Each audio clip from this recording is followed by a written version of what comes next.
It's 2025 and Doctor Who is finally back. Varada Seifu joins Ncuti Gatwa for a new set of adventures taking audiences from the planet of the incels to Eurovision in space. And even as I start a new job and write these words on the back of a receipt, I am loving the Doctor and Belinda so far. The Well and Lux are some of 15's best stories, and if they can keep this up, we have a very special run with Season 2. Or is it Series 15? Or Season 41? Here's a brief, by my standards, look at the seasons or series of Doctor Who. During the show's original 1963 to 89 run, the season numbering was seemingly not a priority to audiences or the production team. Stephen Moffat even recalled that he tended just to number them by Doctor. I just knew it was Tom Baker's 4th series or Peter Davison's 2nd series or whatever. The numbers mattered so little that The Face of Evil, the 4th story from season 14, was mistakenly promoted as a new series by Radio Times. In fairness, it did air after a 6-week break and introduced a new companion, Leela, so you could treat it as a second season premiere of sorts. Officially, the classic series encompasses 26 seasons plus the TV movie in 1996. Not sure 26 seasons and a movie has the same ring to it. 6 seasons and a movie! There is some debate about where to place the 5 Doctors and whether season 23 is one big story or 4 different stories, but otherwise the number is a definitive 26. When Doctor Who returned in 2005, the age of the DVD box set, the numbers took on more importance to the average viewer. Season 27 doesn't sound all that welcoming to new viewers, so to properly hook a new generation of fans, the production team started the numbering again. With new production codes and production shifting to BBC Wales, the new series is not called Season 27 on any documents, it's Series 1.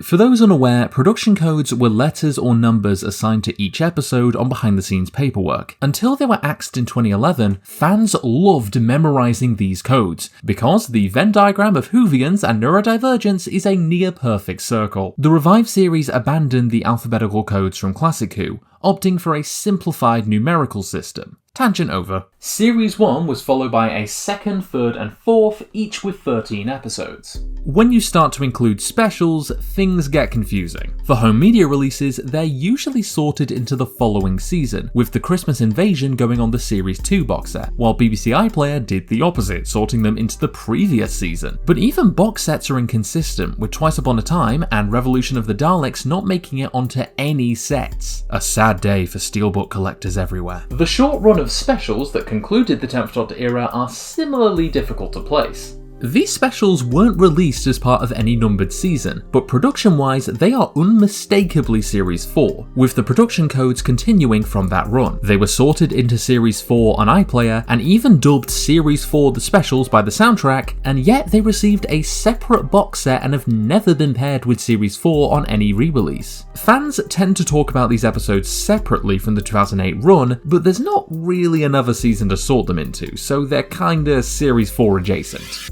When Stephen Moffat became the showrunner, the confusion began all over again. It was announced in 2007 as Series 5, but by 2009, Doctor Who magazine reported that the numbering would reset again to Series 1. This understandably worried a lot of fans, leading Moffat to address the controversy the following year. He revealed that this all came about when he was talking to licensees who felt that Series 5 means an aging brand. Inclined to agree, Moffat suggested 2 other numbers that worked: Series 31 of the whole show, or Series 1 of Matt Smith, his preference being the former. As a result, Matt's first series was internally referred to as Series 1, with clapperboards adopting this and the production codes resetting once again. This all led to a running gag where Moffat jokingly created a new number, Fnarg, which kinda sounds like a Five Nights at Freddy's sequel, but ultimately the BBC went with Series 5. Interestingly, Jodie Whittaker would later refer to Series 11 as her Season 1, suggesting that a similar reset was used internally by Chris Chibnall. Sean Dooley was in our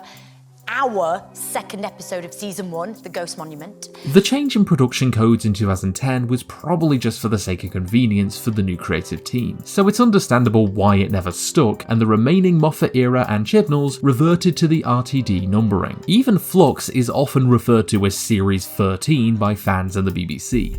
In 2023, returning showrunner Russ T. Davies revealed that Ncuti first series would be labelled Season 1. This reset was at least partially a result of Disney's involvement as a distribution partner. Despite all the cries about the show being Disneyfied, the Mouse House's input is largely just that, distribution and an expanded budget. With Disney Plus becoming the new home for the show internationally, the reset serves the same purpose it did in 2005, inviting new viewers to jump on board. There are also legal reasons, with the previous series being produced under BBC Wales and later BBC Studios, while the new episodes are a co-production with Bad Wolf, setting them apart on a production level. Russell also just felt like doing this, explaining to Rolling Stone, "It genuinely starts again. The reason why it survived for all these years is that every so often Doctor Who stops, opens the doors, and refreshes itself, and gets a new audience in." He wanted the 15th Doctor's era to be a simpler and younger version of the show, and Season 1 definitely sounds younger than Season 40. Whether or not this makes sense in the narrative of the show is debatable. Season 1, the 2024 one, follows directly from the 60th specials, which are naturally steeped in mythology. They reunite Donna and the Doctor, as well as set up the pantheon of gods and the new unit team, which viewers kind of need to know before going into Ncuti's run. Some criticise the return of Sutekh for being alienating to new fans, but with the back catalogue readily available on iPlayer in the UK and small steps to making the classic series accessible internationally, I don't think the show looking to its past is necessarily a bad thing. But yeah, the 2024 season is a pretty close continuation of what came before and not quite the clean slate the 2005 series was. The giggle could be viewed as a coda to the revived series, but the 15th Doctor's era is too closely tied to these specials for many to consider it a new beginning, especially with the many returning elements and even a full-on sequel to an episode from 17 years ago.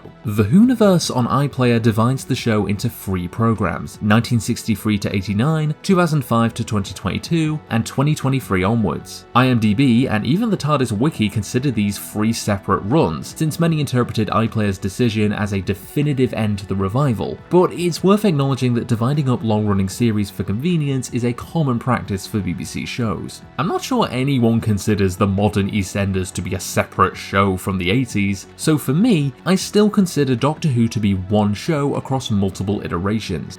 Whatever the reason for the reset numbering, it seems to have stuck, with the current series being marketed as Season 2, so I imagine this numbering will remain for the foreseeable future. So what do you call the 2025 series? Officially, there are 3 options: Season 2 of the Ncuti era, Series 15 since 2005, and the 41st season overall. Each of these has its pros and cons, and even Stephen Moffat admitted there is no right way to count them. Some sources refer to them by year, which works but isn't the most convenient for conversation. I kind of like counting by Doctor, and this is even how the Blu-ray collection sets are labelled in the US. I've even seen mock-ups of this for streaming, which I don't mind, but it's probably a tough sell for most fans. I mean, how weird would it be going from the 9th Doctor Series 1 immediately to another Series 1? I recently did a poll where I asked what you guys were calling the new series, and the results are clear: Series 15.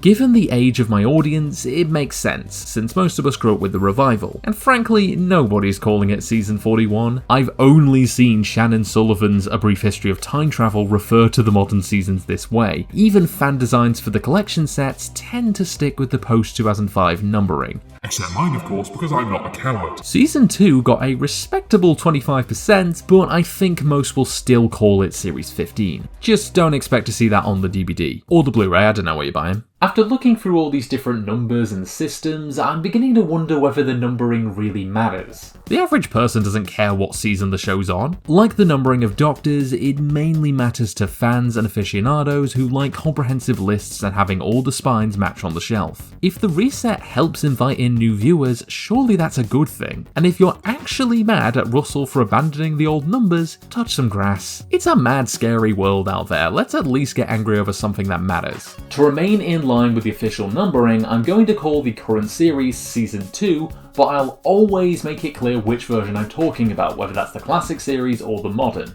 Call it whatever you like, whether it's 2, 15 or Fanarg, let's just enjoy a brand new set of adventures for our favourite Time Lord.